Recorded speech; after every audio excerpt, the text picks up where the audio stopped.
Ain't no peace up in that land until we back in it. Jeremiah chapter 30, they do not fit it.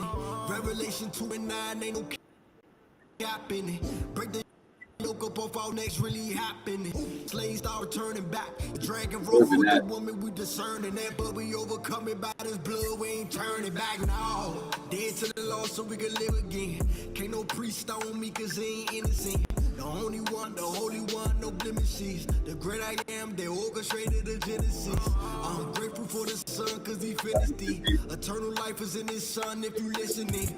The sheep follow the shepherd wherever he goes. Chasing his living water wherever he flows. Eyes to the east, making sure no leverage try to rise up in me. It's almost time to flee. We got eyes we can see. They called us bad words, then them slaves on the streets. Now we come back as priests. Negros. We taking the kingdom, we ain't asking y'all.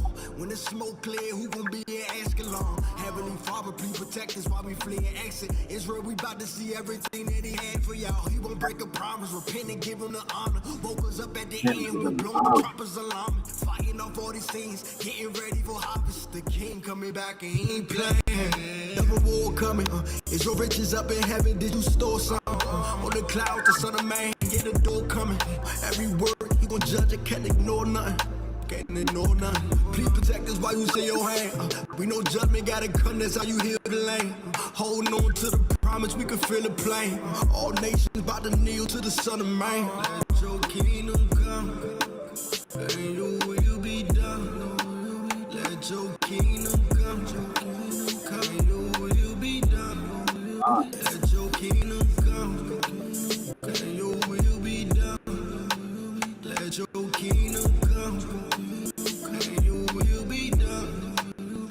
your kingdom come.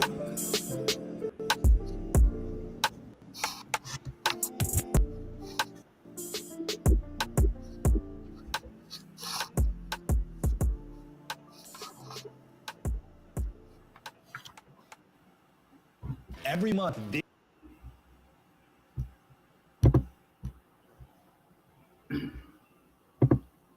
Welcome to the Hebrew state of being.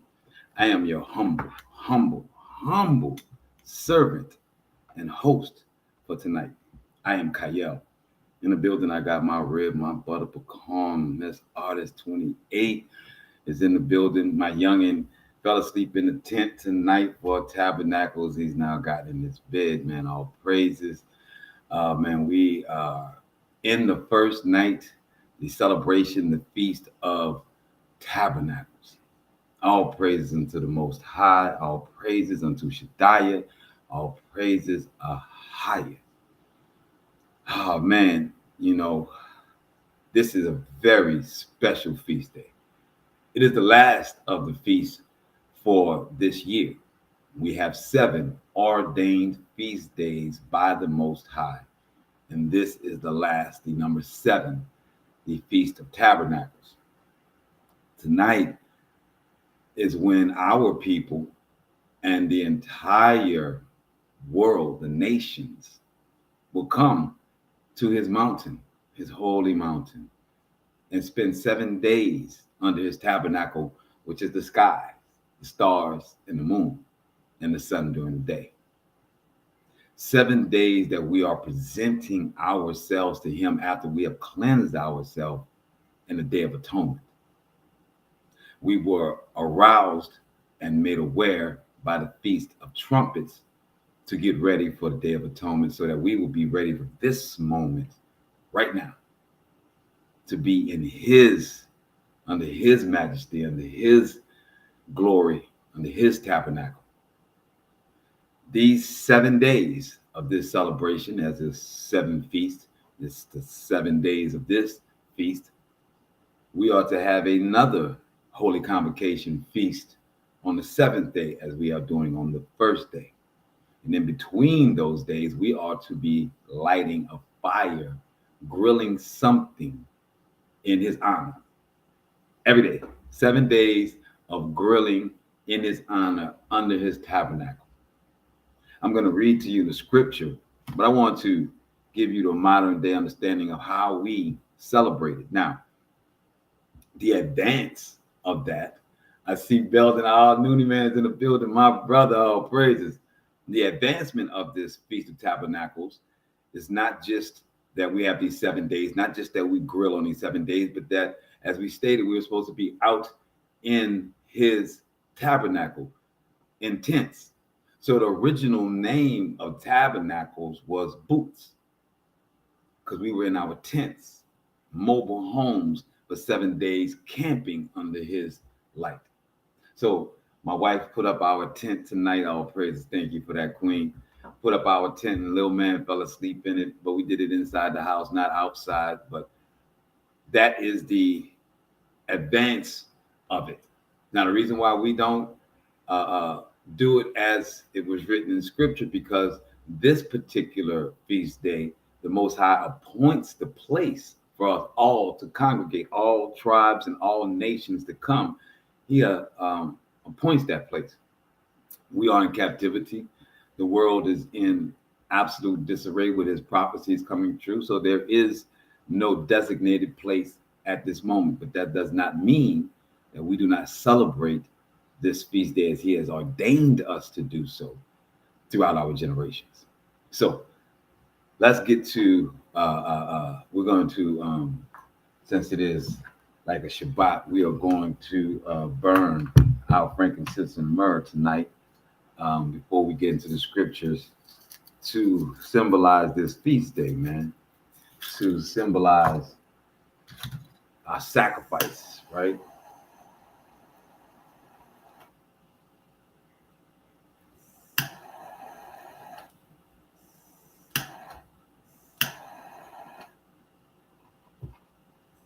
Sacrifice of not doing what the world is doing. We're not working tonight. We are able to cook and we are able to buy things, unlike the normal Sabbath, where we do not purchase and we have enough food for 2 days. We are able to grill because he's requiring us to do that every day. So we are able to purchase what we need to do so. Put that was our frankincense. I'm gonna put our myrrh in here. Yes. We are doing the best we can in this hour. Brother Yawan, I see him is in the building. Along with my rib is in the building. Yes. Oh, that's that frankincense and myrrh. All praise into the Most High. So as we get into our scripts, we'll blow this shofar. Oh,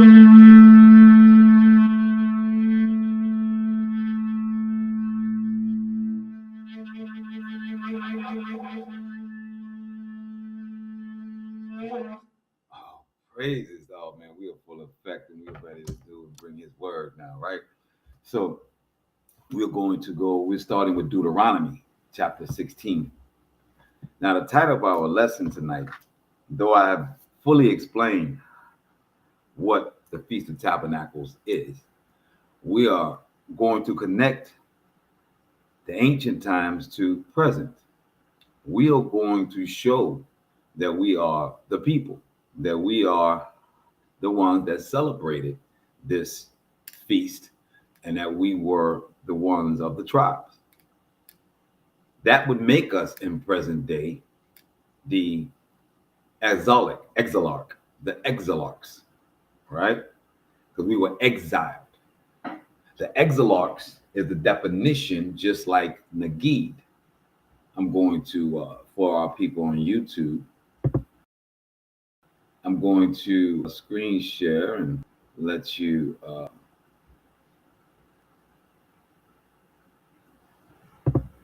see the definition of Nagid. So Nagid is a Hebrew word that means prince or leader. It was a title given to the Jewish or Hebrew religious leader and rulers in medieval Spain and Egypt. The role of the Nagid was to serve as legal authority for the Hebrew community, represent the majority of the rabbi community, as well as the minority in the Karaite and the Samaritans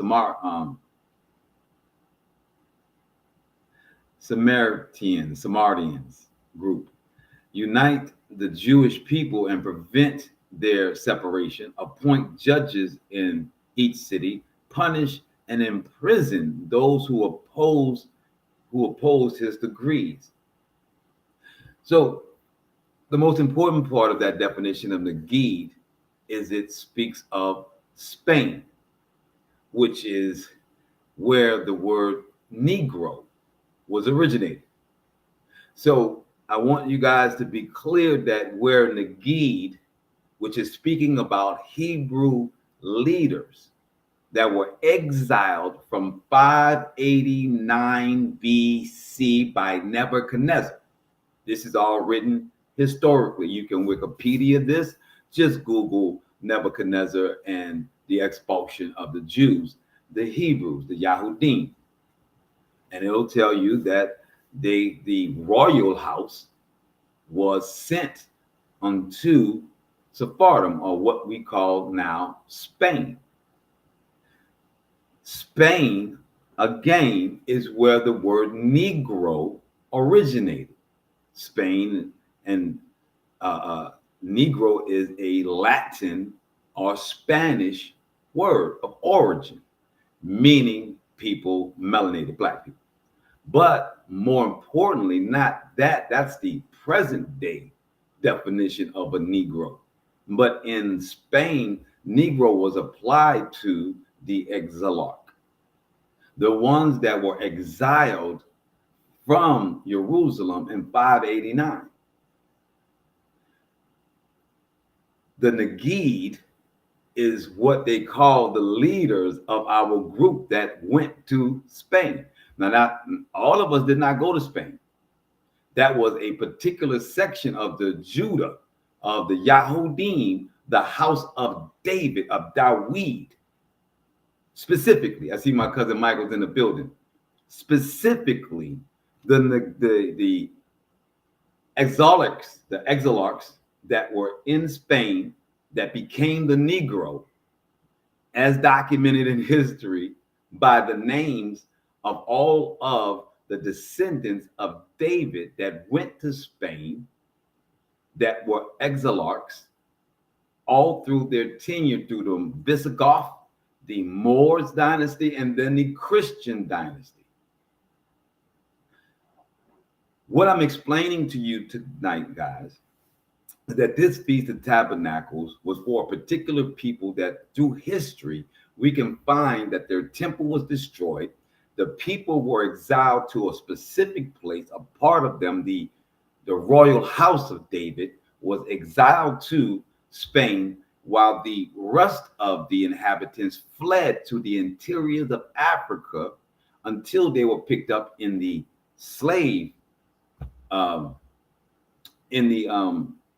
transatlantic slave trade and the Reconquista Spanish slave trade before the European or the British slave trade.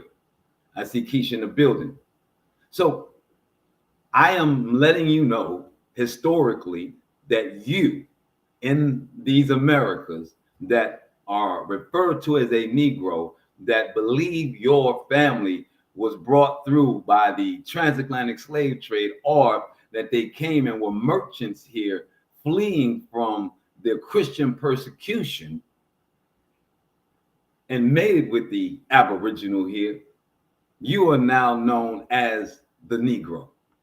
And these Negroes are directly connected to the royal house of David, which is the Hebrews. So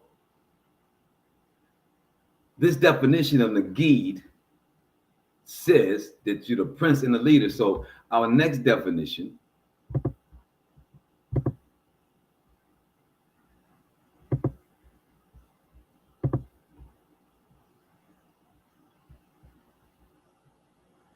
is of exilarch, right? So it says an exilarch was the leader of the Jewish community in Babylon from the Parthian era through the Abbasid Caliphate, which was the Islamic slave trade, until the Mongol invasion, which was Genghis Khan. I'm giving you guys the history here because I don't want you to think I'm preaching at you that you should just be doing something because it's written in the book. I'm giving you definitions and historical references for you to understand that historically you were considered a people that this book is writing about. You were exiled in 589 BC and lived there all the way until the 1400s when we got expelled and fled from there. And then 1492 when Christopher Columbus came to these same Americas where we fled to and enslaved us again.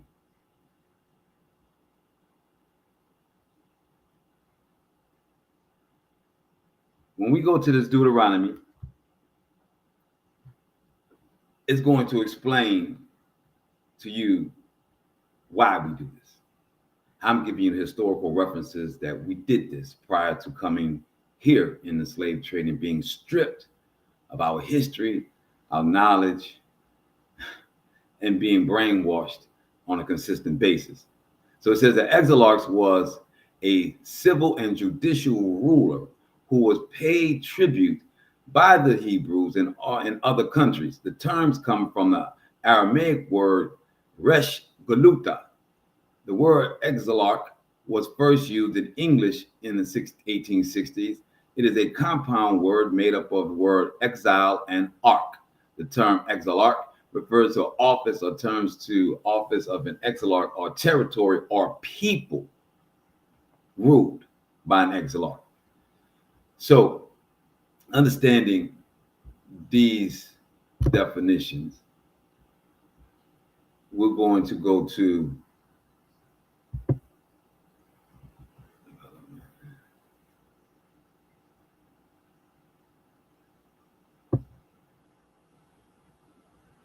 one more reference for you guys.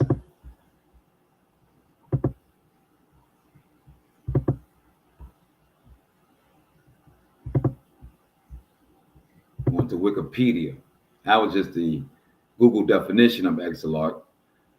In the development organization section, it says, although there is no mention about the office before the 2nd century, the Sida Olam Zuta alleges that the office of exilarchs was established following the deportation of King Jeconiah and his court into exile in Babylon after the first fall of Jerusalem in 597 BC. And augmented after the further deportations following the destruction of the kingdom of Yehuda in 587. The history of Babylon, so what it's telling you is that there were exiles in Babylon that were taken from Jerusalem before the temple by Nebuchadnezzar was taken down in 589. In 597, they first started taking us away in Jeconiah. I can't pronounce this boy's name. Jeconiah was a king. Jeconiah, Jeconiah, was taken first, and then they came back with the destruction of the kingdom of Yehuda in 587. This was a siege. This was a final event of the Judah revolt against Babylon, in which Nebuchadnezzar II, king of Babylon Empire, besieged Jerusalem, the capital city in the kingdom of Yehuda. Jerusalem fell after a 30-month siege, following which the Babylons took over, right? So the history of the Babylon exilarch falls into two separate identifiable periods. Before and after the beginning of the Arabic rule in Babylonia, nothing is known about the office before 2nd century when it was first referenced in the Talmud, which is what we need to understand, including any details about its origins. It can merely be said in general that the Gola diaspora So that was Golah, Golah, means the diaspora of Hebrews, the Jews living in compact masses in various parts of Babylon tended gradually to unite and create an organization. And that this tendency, together with the high regard in which the descendants of the house of David living in Babylon were held, brought it about that a member of the house was recognized as head of the Golah.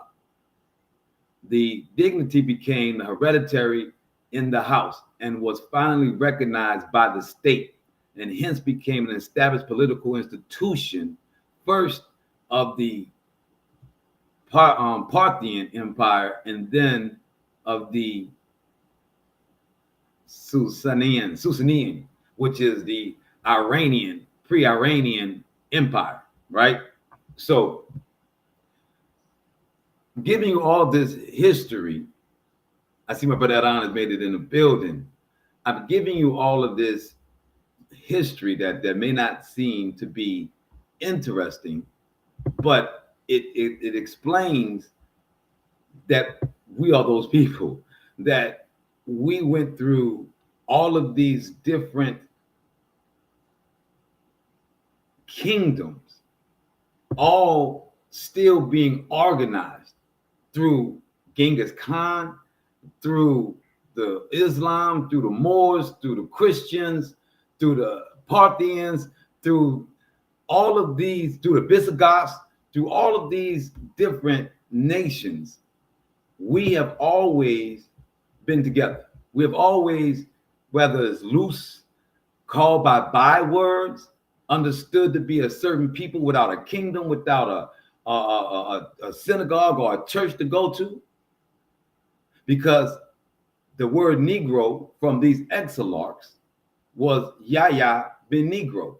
And in 1125, from 589 BC, being driven to Spain, it took them 1,600 years before they were able to purchase their own synagogue and place to worship. 1125, Yahya ben Aish purchased the first synagogue because he was an extremely rich man. The last thing I want to read to you guys before I get into Deuteronomy 16, verse 16, comes from Exile in Sephardi by the Jewish Press. And it speaks about the early times of us first getting there before the Visigoths. And it says, the Visigoths' persecution of the Jews. It is known when the Jews first settled in Iberia. It is not known when Jews first settled in Iberia. Medieval legends have it that the city of Toledo in central Spain was founded by the Jews. Now, understand the Visigoths did not come in until 300 AD. Now, we were there since 589 BC. So that means we've been there for close to 340 years by the time the Visigoths come in and then start persecuting us as well. We have been vassals of everyone's state. So it says, but even though we started cities and were rich within these kingdoms. So the central Spain, Toledo was in central Spain, was founded by the Jews, by the Yahudim, following the destruction of the first temple in Jerusalem and the Babylonian captivity. Some Sephardic families claim descent from the time of King Dawid. Hebrews may have joined early Phoenician and Carthaginian trading settlements as they were fleeing, part of other people's nations. So as we are part of this United States, we are still our own nation. We are still our own people in someone else's nation. As you know, Carthaginians was Hannibal in Africa, Northwest Africa. Trading settlements. And it is known that Jews had accompanied the Romans into the area and had joined settlements in the Roman province of Hispania and Lusitania. So yes, so when many people are talking about that they are Hispanic, Brazil is not Hispanic. They're Latin. They speak Latin or Latin language, but the true Hispanic people are in Spain. It says the oldest known synagogue remains that have been discovered in Elche near the Mediterranean. So that's letting you know what we went through during them. And after the Visigoths came the Moors. And it says, the memory of Al-Andalus Muslim rule in Spain, which brought the greatest Muslim culture ever to flourish in what is now known as Christian Europe, still resonates in the modern world half a millennium after its disappearance, which the same Al-Andalus built the French quarters here, but it actually was the Spanish quarters until it burned down in 1718 and the French paid to rebuild it because the French that took over these the Moors, they partnered, they were cousins to the French, right? So it says after his disappearance in the past few years, the dream of Al-Andalus transferred into a nightmare as Al-Qaeda called for its restoration. Al-Qaeda leader Ayman al-Zawahiri called Al-Andalus a promised land that one day would revert to Islam rule. After the 2004 Al-Qaeda-inspired train bombings in Madrid, the Spanish parliament pointed to allegations to the memory of Al-Andalus as a motivation for the attacks. So they have put a stain on what Al-Andalus was. But Al-Andalus was the time when we thrived with Granada and Seville. We started Toledo in the beginning, wind up doing the same with Seville and Granada. All this was happening before 1492 when Christopher Columbus set sail. This was all happening before Ferdinand and Isabella came in and cut the deal with the Moors to stab us in the back and start persecuting us and taking things, our land, our money, and we started running here. And from there, we were known as the Negros. The Negros. We were sold into slavery by the Moors and by the Christians, known here as the Negros. So now we can go to Deuteronomy chapter 16 and get to our scripts for the night. Just wanted to give this background.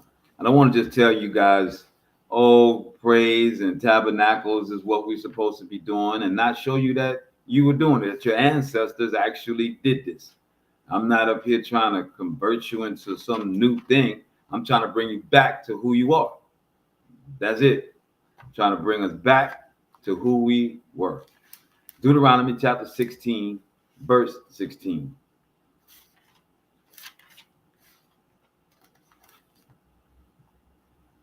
And it reads, 3 times a year, on the feast of unleavened bread, on the feast of weeks, and on the feast of booths, all your males shall appear before the Most High, your Creator, in the place that He will choose.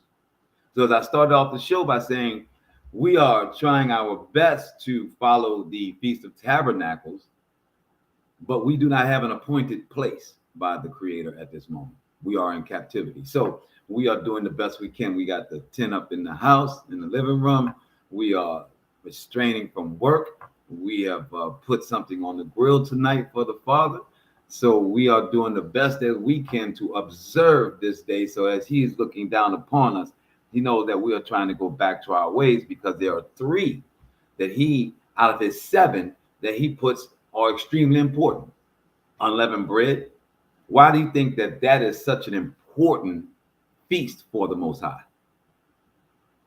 Unleavened bread is when we are supposed to be our most humble.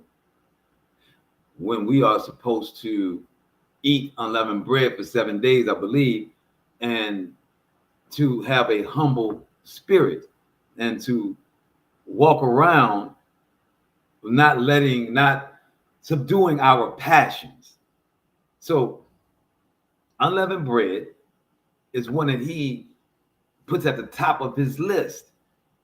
So humility for us should be at the top of our list when we're trying to inquire on how to follow the Most High.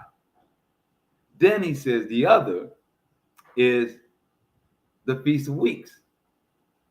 That's 49 Shabbats leading up to what they call Pentecost, the Feast of Weeks, recognizing the first harvest and being mindful of what he's providing. And then the Feast of Booths, which is the Feast of Tabernacles that we are in right now. So out of the 7 feast days, the Most High finds that 3, which may have the most symbolic meanings to them, the humility, the observation of what he produces in our lives, and being cleansed to come unto him and spend 7 days with our Creator and our family and our tribes, and all in his order. It's like coming home to daddy's house, not mama's house, but coming home to daddy's house in order, right? So let's go to Leviticus chapter 23.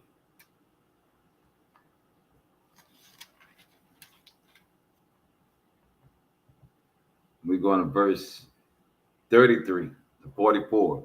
The Most High spoke to Moshe, saying, say to the Israelites, the Yashvalites, specifically, on the 5th day of the 7th month, there shall be a feast of booths to the Most High Shaddai to last 7 days. The first day shall be a sacred occasion. You shall not work at your occupation. 7 days you shall bring offerings by fire. As I said, you're going to grill something every day.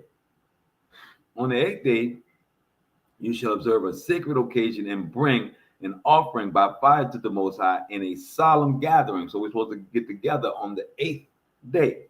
You shall not work at your occupation. Those are the set times that you shall celebrate a sacred occasion, bringing offerings by fire to the Most High, burnt offering, meal offering, sacrifice, and libations on each day, what is proper to it, libation.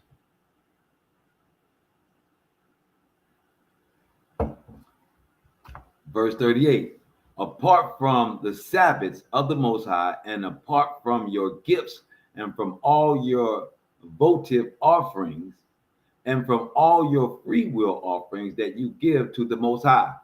So the Most High is setting apart this tabernacles and the sacrifices that you do on this tabernacles, knowing that it's going 8 days, that it will fall into another Sabbath. So the Most High is saying, do not confuse what you're doing for a Sabbath within the 8 days of this celebration. You're going to do those too. And if you mess up and you need to do a sin offering, you're going to do that too, outside of what you're already supposed to do for the Feast of Tabernacles. That's what this is explaining.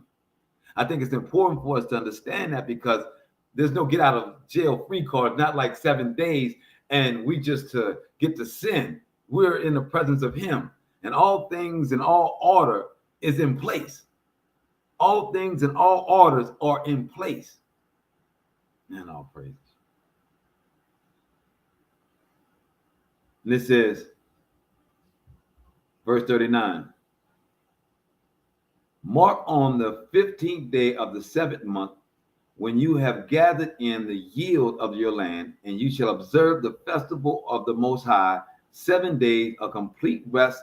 The first day, a complete rest on the 8th day. And on the first day, you shall take the product of hadar trees, branches of palms, boughs, and leafy trees, and willows of brook, and you shall rejoice before the Most High 7 days. Now, what they're describing with the hadar trees and the branches of palms and the boughs of leafy trees is how to build your tent. So he's telling you, if you're out in the wilderness, you don't need to look for tents. And he said, I have provided everything you need to make a tent. And I'm going to tell you what things make the tent best. Palm trees, branches, the hadar trees, and boughs of leafy trees, and willows of the brook. Telling you what to do for a celebration, how to observe it, and how to rest in it. The Most High clearly lays out how important this Feast of Tabernacles is to him. But again, we are in captivity, and there is no appointed place for us to do so. So we are not able to do these sacrifices, but we are going to observe it. We are going to acknowledge it, and we're going to give praise unto it on this hour, man. All praises. So let's go to Zechariah chapter 14.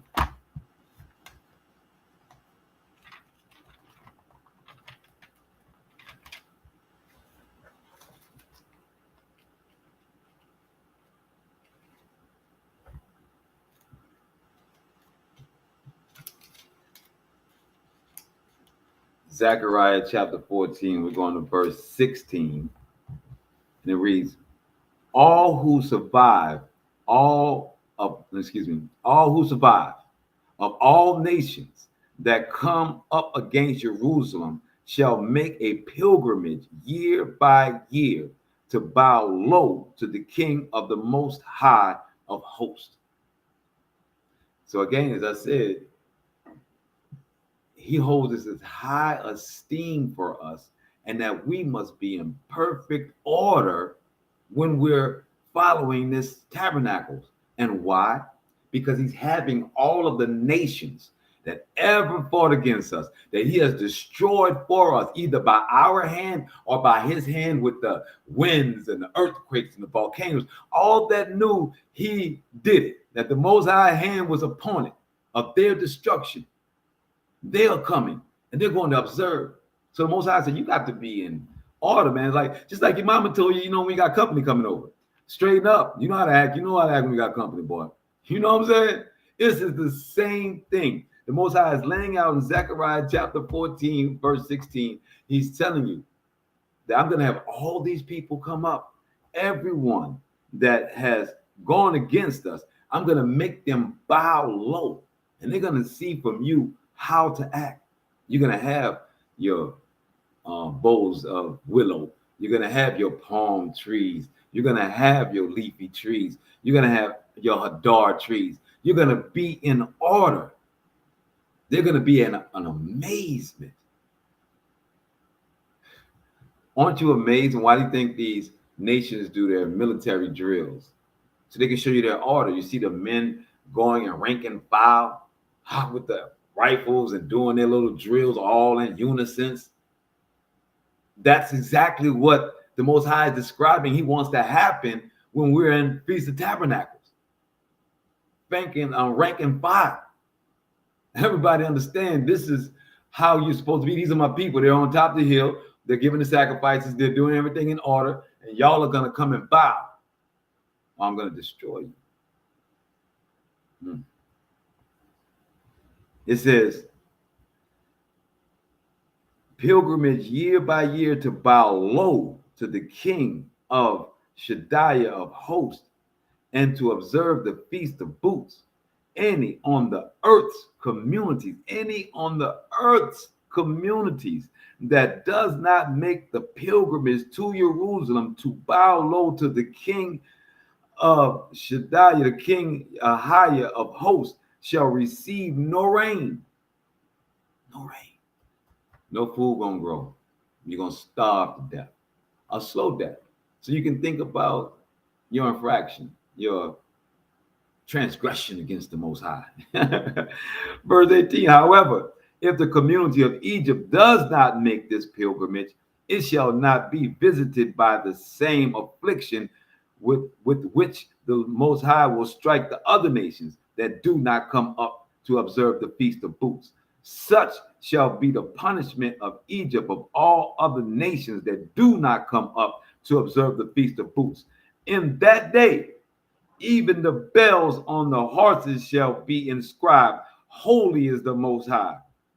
The metal pots in the house of the Most High shall be like the basins before the altar. Indeed, every metal pot in Jerusalem and in Yehuda shall be holy. Oh, man, we eating off of holy food, off of holy where, man, off of holy plates, man. Everything that we eating is holy, man. It's like everything is cleansed, everything is power. I mean, we're eating off the Most High's plate. You get it? Yo. He said it's gonna be like the basins by my altar. He said every pot in Yehuda, in Jerusalem, it's gonna be like the basins, the holy. Wow, man. It says, again, I'm gonna read this 20 again, man. In that day, even the bells on the horses shall be inscribed, holy is Shaddai. The metal pots in the house of Ahiah shall be like the basins before the altar. Indeed, every metal pot in Jerusalem and in Yehuda shall be holy unto Shaddai of hosts. And all those who sacrifice shall come and take of these to boil their sacrificial meal.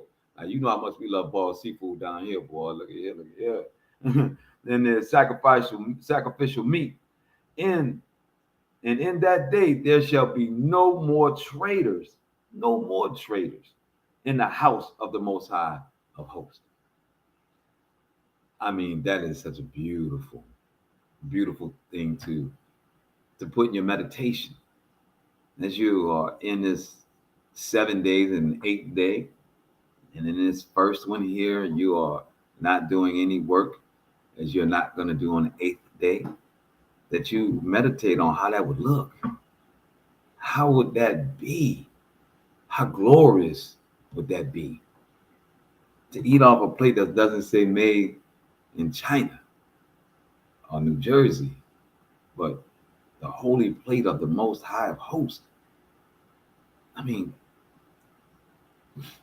think about eating off a plate that says this is the plate of the Holy Most High. Maybe I was one of them kids with that really big imagination, you know what I'm saying? I can see everything, but I mean, like, wow, that's just like, whoo. Think about how deep that is, how ingrained the Most High would be in our community, in our children, in our wives, in our politicians, in our government, that everyone that ate, when they 3 times a day, when they stuff in their mouth, when you go into a fast food restaurant, they're giving it to you and it's still saying this is a holy plate. The food on it is holy. So therefore you should be holy. You should be righteous.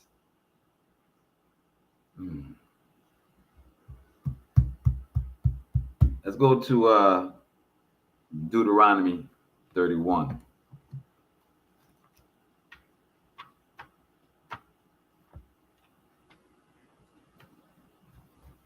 Deuteronomy chapter 31, verse 10. It says, and Moses instructed them as follows: every 7th year, the year set for remission. Ooh. What does he mean by the 7th year is set for remission? That sounds almost like a bad thing, like we've been held back. No, that's the Sabbath year. See, this nation, this world we're in doesn't love the earth. The Most High told us every 7 years to give a break to the land. And we in the 6th year should store up enough food to last us the year. It says, so Moses is saying in the Sabbath year of the 7th year of remission at the Feast of Booths, when all of Yasharallah comes to appear before the Most High, your Creator, in the place that he will choose, you shall read this teaching aloud in the presence of all of Yasharallah. That's what we're doing, baby. We are reading this aloud in front of all of Yasharallah. It says, gather the people, men, women, children, and the strangers in your communities, that they may hear and so learn to revere the Most High Shaddai and to observe faithfully every word of this teaching. Verse 13, Deuteronomy chapter 31. Their children too, who have not had the experience, shall hear and learn to revere the Most High Shaddai as long as they live in the land that you are about to cross the Jordan to possess. The Most High said to Moshe, the time is drawing near for you to die. Call Joshua and present yourself in the tent of meeting that I may instruct him. Moshe and Yeshua went and presented themselves in the tent of meeting. The Most High appeared. Most High appeared in the tent in a pillar of cloud. The pillar of cloud having come to rest at the entrance of the tent. So was it the physical of the Most High? Was it the barrel face, the flaming with the seraphim? No, the Most High is in everything. So he sent something that you'll know it's him. A cloud descending down into the tent. Clouds don't come to the ground. Doesn't come to the meeting tent or to your front door.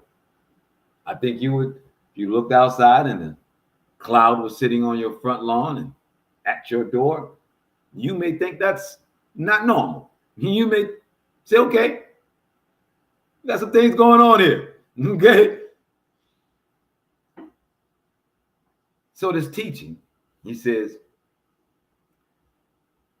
in the pillar of cloud having come to rest at the entrance of the tent, the Most High said to Moshe, you are soon to lie with your fathers. This people will thereupon go astray after the alien gods in their midst.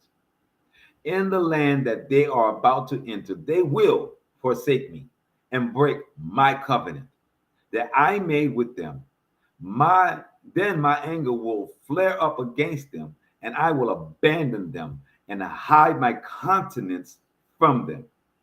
They shall be ready prey, and many evils and troubles shall befall them. And they shall say on that day, surely it is because our Creator is not in our midst that the evils have befallen us. Oh, yeah. Verse 18, yet I will keep my countenance hidden on that day because of all the evil they have done in turning to other gods.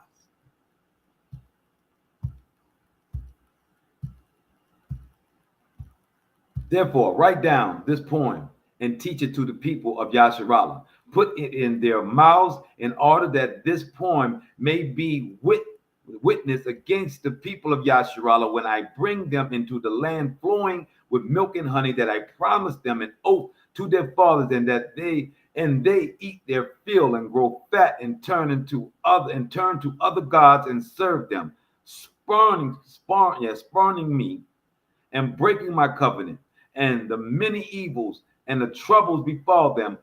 Then this poem shall confront them as a witness, since it will never be lost from the mouth of their offspring. For I know what plans they are devising even now, before I bring them into the land that I promised on oath.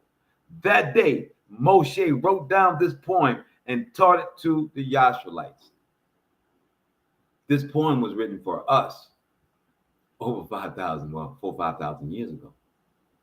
Yes, it is saying for the ones that are going into Canaan, that was going to take it over, then eventually be Dawid, and then eventually have Yahya ben Negro, and then have the Negro people here in captivity.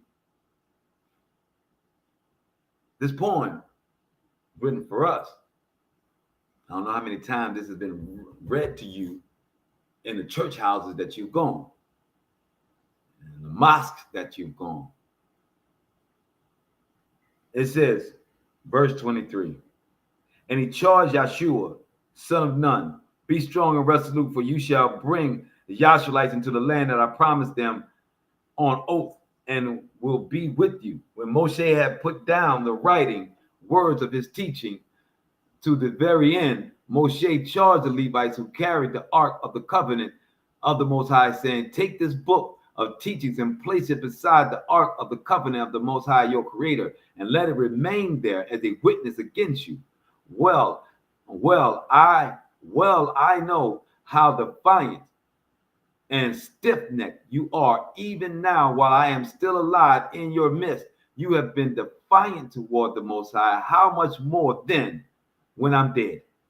Gather to me all the elders of the tribes of the officials, that I may speak with them. So this is what he says. This is the poem that Moshe reads. And it says, Hazunu, give ear. O heavens, let me speak. Let the earth hear the words I utter. May my discourse come down as the rain, my speech distill as the dew, like showers on young growth, like droplets on the grass. For the name of the Most High I proclaim. Give glory to our Shaddai, the rock. His deeds are perfect, yea, all his ways are just. A faithful creator never fails. True and upright is he. Children unworthy of him, that crooked, perverse generation, their basins has played him false. Their basins have played him false. Do you thus requite the Most High, O dull and witless people? Is not he the Father who created you, fashioned you, and made you endure? Remember the days of old. Consider the years of ages past. Ask your father, he will inform you. Your elders, they will tell you. When the Most High gave nations their homes and set the divisions of man, he fixed the boundaries of people in relation to Yasharalah's numbers. For the Most High's portion in his people, Jacob his own allotment. He found him in a desert region, in an empty howling waste. He girded him, watched over him, girded him up as a pupil of his eyes, like an eagle who rouses his nestlings, gliding down to his young. So did he spread his wings and take him, bear him along on his pinions. The Most High, that's his feathers, the Most High alone did guide him, no alien God at his aid. He set him atop the highlands to feast on the yield of the earth. He fed him honey from the crag and oil from the flinty rock, curd of kin from milk of flocks, with the beast of lamb and the rams of Bashan, and the he-goats with the very finest wheat, and foaming grape blood was your drink, the greatest wine.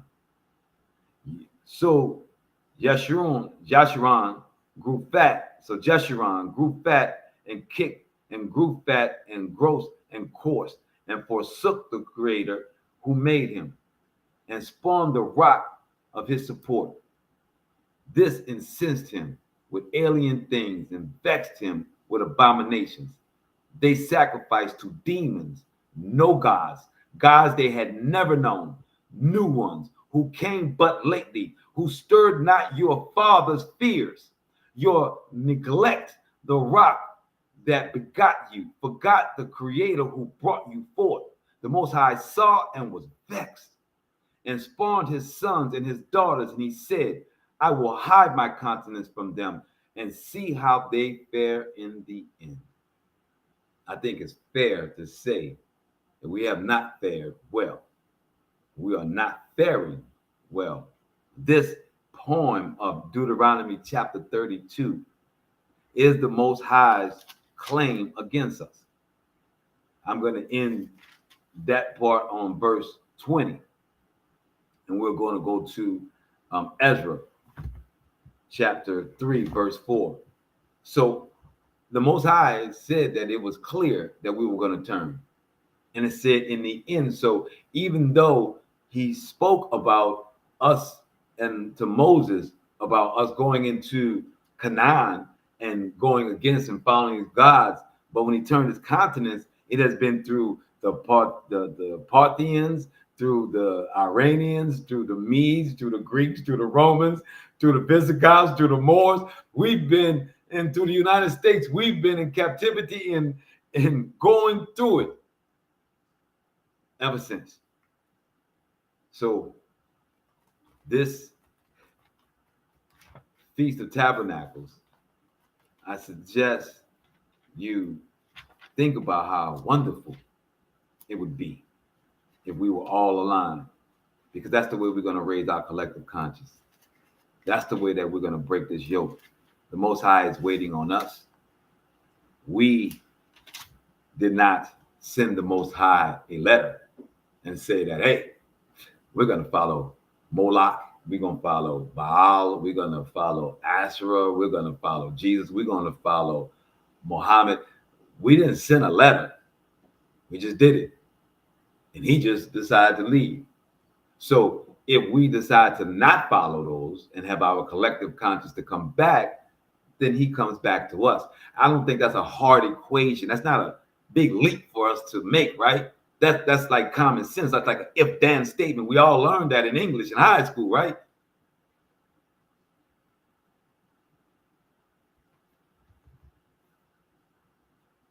Ezra chapter 3, verse 4 says, then they celebrated the festival of tabernacles as it is written, with its daily burnt offerings in the proper quantities on each day as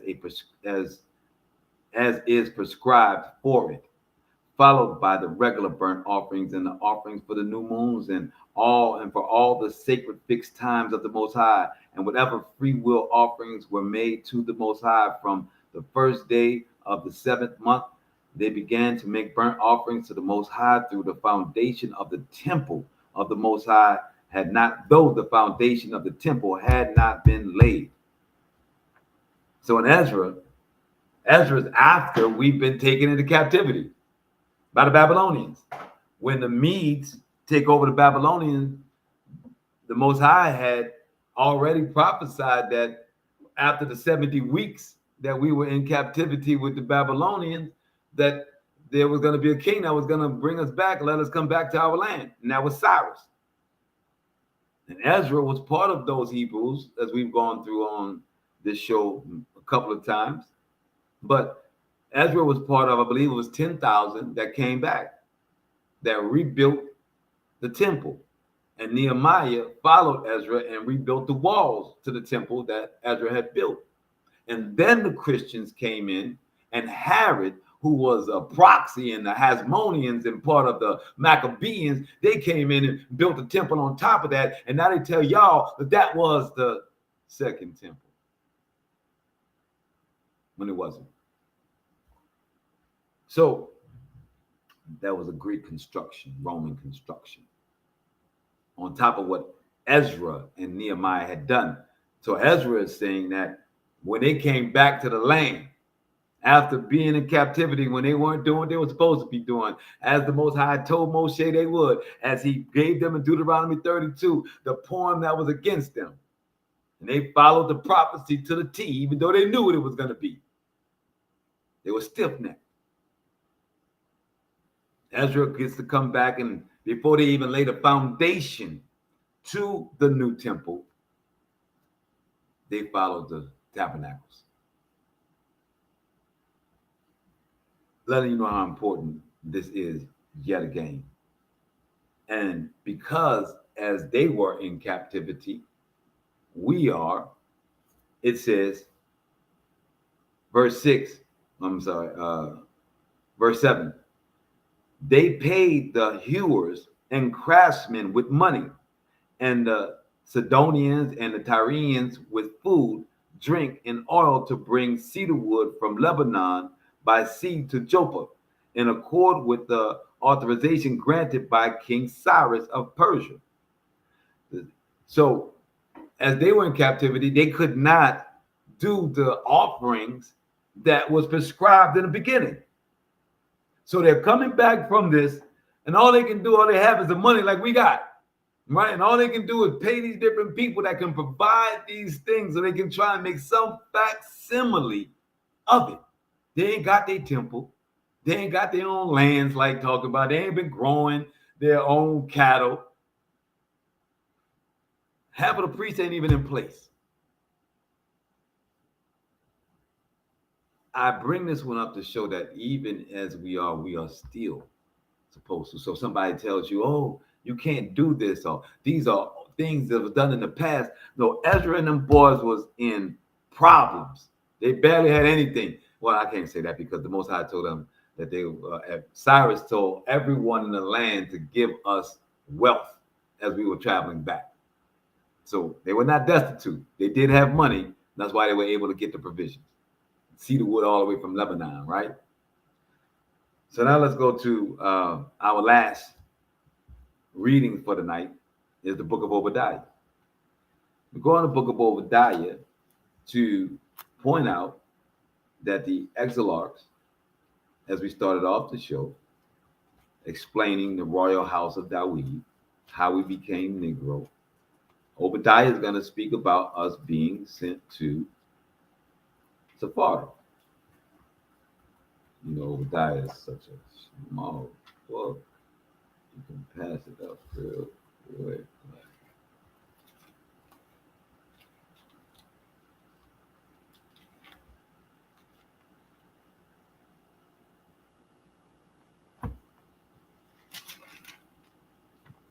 All right, there we go. Obadiah. The prophecy of Obadiah. We have received tidings from the Most High, and an envoy has been sent out among nations. Up, let us rise up against her for battle. Thus says the Most High concerning Edom. I will make you least among nations. You shall be most despised. Your arrogant heart has seduced you. As we can tell of present day Christians, the arrogance of following the people in this land, in our land, that are a mixed multitude of peoples, to purport this idol and to subdue us through kind of oppression that the Most High despises. I'll just leave it at that. Verse 3, your arrogant heart has seduced you. You who dwell in clefts of the rocks in your lofty abode, you think in your heart, who can pull me down to earth? Should you nest as high as the eagle, meaning satellites, space stations? Should your eyrie be logged among the stars? Even from there, I will pluck you, I will pull you down, declares the Most High. If thieves were to come to you, marauders by night, they would steal no more than they needed. If vintagers came to you, they would surely leave some gleaning. How utterly you are destroyed. How thoroughly rifled is Esau. This is a prophecy because the Most High is going to give you what you do. He does it for us. And he does it for all nations. So the Most High describing an arrogant nation that robs and pillages and takes things from the people to where the people have nothing. He says, the Most High says, even a robber would leave you something. It wouldn't take your whole house. It says, how ransacked his hordes. All your allies turned you back at the frontier. Your own confederates have duped and overcome you. Those who those who ate your bread have planted snares under you. He is bereft of understanding in that day. So the Most High is saying that the people that Esau think is his partners, they're the very ones that ate with him that's going to come and get him.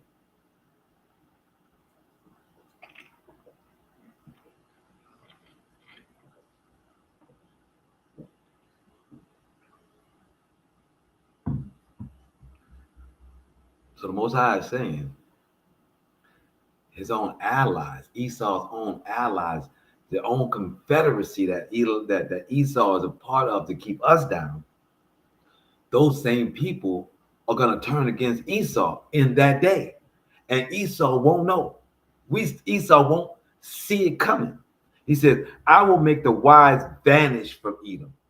Oh, Most High said, I'm going to ensure that they are not having any type of wisdom in their actions, in their decisions. We can see that. I'm sure we can all see that when we're looking at who's running in this country, who's running this nation, and internationally, what's happening. Wise vanish from Edom, understanding from Esau's mouth. Your warriors shall lose heart, O Taman, and not a man on Esau's mount shall survive the slaughter for the outrage to your brother Jacob. So all of this that the Most High is going to do to these people is because what was done unto us. Jeremiah 30, which is what Hezekiah, who the song I played, Kingdom Come, referenced. The Most High is going to slaughter them for what they have done to us, as we are in Jeremiah 30, Jacob's troubles. It says, disgrace shall engulf you, and you shall perish forever. On that day when you stood aloof, when aliens carried off his goods, when foreigners entered his gates and cast lots for Jerusalem, you were as one of them, our brother Esau. Yeah. How could you gaze in glee on your brother that day, on his day of calamity? How could you gloat over the people of Yehuda on that day of ruin? How could you loudly cheer on a day of anguish? How could you enter the gate of my people on its day of disaster, gaze in glee with others on its misfortune, on its day of disaster, and lay hands on its wealth on its day of disaster? How could you stand at the passes to cut down the fugitives? He said, Esau, not only did you rob my people, not only did you get confederate with the other people, but when my people were trying to leave, you set up at the passes and killed them.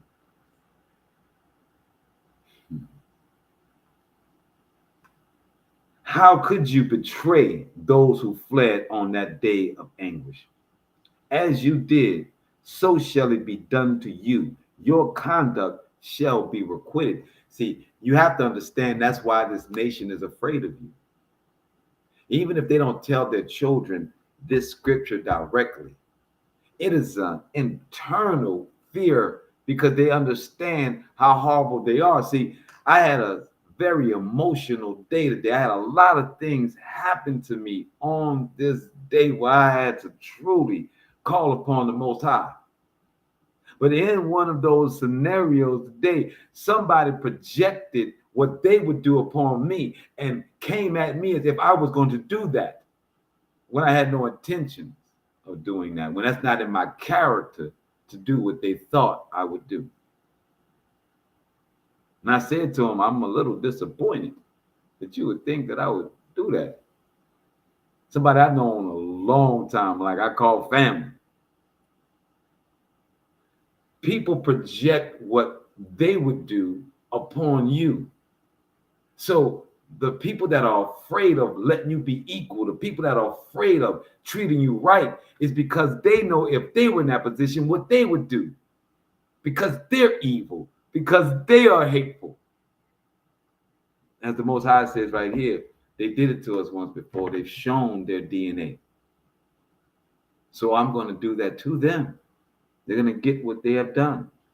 It says, ye against all nations, the day of the Most High is at hand. The same cup that you drank on my holy mount shall all nations drink evermore. Drink till their speech grows thick and they become as though they had never been. But on Zion's mount, a remnant shall survive. That is us, Yahoo. It shall be holy. The house of Jacob, of Jacob, shall dispose those who disposed him. The house of Jacob shall be fire, and the house of Joseph flame, and the house of Esau shall be straw. They shall burn it and devour it, and no survivor shall be left of the house of Esau. You have to know that us being the Negros were taken into captivity by the Spanish, who were under the Christian rule. Rome, Esau.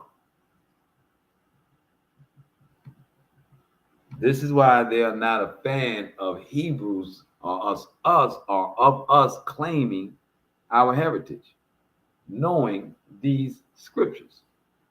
That's no. Even though it's not us to do it, even though the Most High is going to do it, it says, "For the Most High has spoken. Thus they shall possess the Negib and the Mount Esau as well, and Cephala, which is Sephardim, which is Spain, and Philistia. They shall possess the Ephraimite country and the district of Samaria and Benjamin, along with Gilead, and the exiled force, the exile force of Yasharites shall belong to the Phoenicians as far as Zarephath shall possess, what belongs to the Phoenicians as far as Zarephath, while the Jerusalemites exile us, community of Shephard, that's Spain, shall possess the towns of Negib. For liberators shall march up on Mount Zion to wreak judgment on Mount Esau, and dominion shall be the Most High's. Now, I went through a very extensive beginning to historically and definition to Wikipedia and Google and whatnot to show you that you were the people that started in Toledo, Spain, Sephardim. Obadiah is speaking of the same Shephard right here, Sephard, or Sephardi, right here. And he's saying that these people that took us in, that brought us in captivity, that cut us off at the past, that split lots up of our land and took us into captivity, this was going to happen to them. See, you can try to wiggle around it and talk about this nation, talk about this bloodline, and we didn't cross here, but it's clear that there was kingdoms that ruled, and the Roman kingdom was the Esau rule, and they were the ones that sacked us in 90 AD. So Obadiah is definitely going to be speaking directly about them, and if they were the ones that took over all of Europe, it's the same people. Same people. Because Ezra is gone, Cyrus is gone.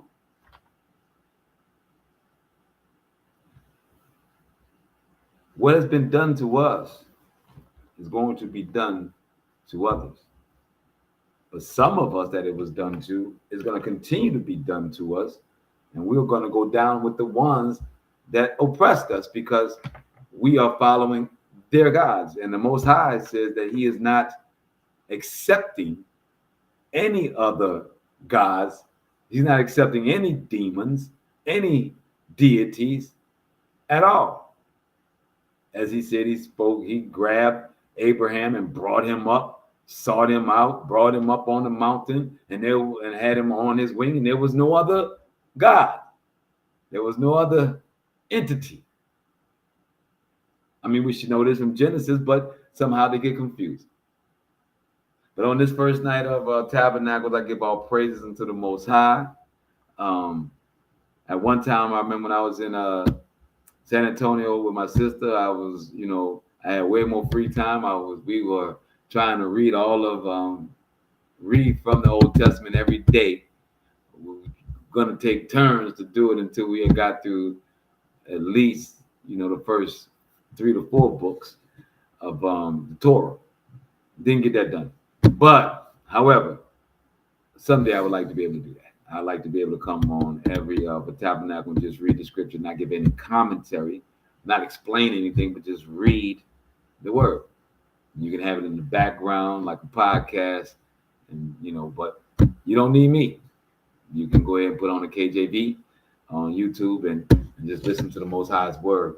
I suggest that you do as much of that as you can during this tabernacles to make sure that you are in lockstep with him, that you are spiritually connected to him.